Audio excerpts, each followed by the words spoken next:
You know the Amazon, you know the Andes, but tucked between the two, across Argentina, Paraguay, Bolivia, and Brazil, lies South America's hidden core. This is the Gran Chaco. It is a colossal dry forest, a mosaic of thorn scrub and swamp that spans over 1 million square kilometers.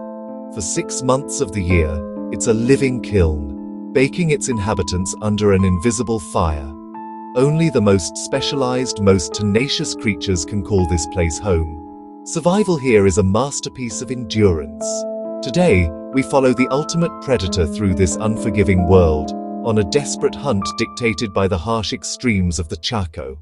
In a land where water is a myth and shade is a luxury, evolution has favored those who fight back. Many here wear their own armor, and they rarely run. The six-banded armadillo is an excavator, relying on its bony plates to protect it from everything from fire to foxes. But even more peculiar is its prehistoric neighbor, the Chacoan Peccary. This peculiar tusked mammal was once thought to be extinct, only to be rediscovered in the 1970s. Its small herd size is a defense mechanism, traveling light to conserve precious water and stay undetected in this arid wilderness.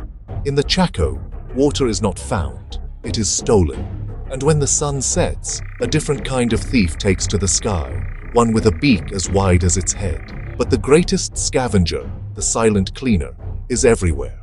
The vultures soar high above, a patient promise of the death that comes quickly to the weak here in the Chaco. Then, the dry spell breaks. For a fleeting time, the invisible fire is quenched by the sheer violence of a torrential wet season. The cracked earth becomes a vast, shallow sea. This is the cue for the Chaco's gentle giant, the giant Anteater. Its specialized lifestyle means it must follow the moisture, where ants and termites are forced closer to the surface. It must feed rapidly, storing enough energy to see it through the next drought. But with the water comes the enemy. Predators, once scattered, are now concentrated along the few remaining dry ridges. And at the water's edge, another massive reptile dominates. The Yacaré caiman of the Chaco is a master of camouflage, a living log waiting for anything to quench its thirst. It is here, in the brief and brutal battle for the wet ground, that our ultimate hunter makes its appearance. The Chaco is the true domain of the Jaguar. Unlike its relatives in the Amazon, the Chaco Jaguar is built for the thorn scrub. Thicker legs for short, powerful bursts, and an incredible ability to navigate the most punishing terrain. Its primary target, the capybara, the largest rodent on Earth, which congregates in large families when the water appears. The capybara's alarm calls are the sound of the Chaco at high alert. Tonight, the Jaguar must use the elements to its advantage. It will move against the wind, using the rising ground mist and the fading light to conceal its powerful frame. Stealth is the only weapon that works here. The pounce is sudden, explosive, and silent. A few tense moments of struggle before the Chaco returns to its brutal, silent equilibrium. Survival, for one, has been secured. The biggest threat to the Chaco's remarkable wildlife is not fire or flood, but a silence more permanent than the drought.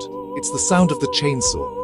The Chaco is being cleared faster than the Amazon, mostly for soy and cattle ranching. As the forest shrinks, the unique creatures of this dry land have fewer places to hide and nowhere left to run. The giant Anteater, the Peccary, and the Jaguar, they are all fighting for space in the heartland of South America, and their future rests on a difficult decision: to value the wealth of the wilderness or the convenience of the farm. What other hidden corners of our planet are we losing without ever knowing they existed? Let us know in the comments. And for more journeys into the world's most unique habitats, subscribe to Stunnopedia.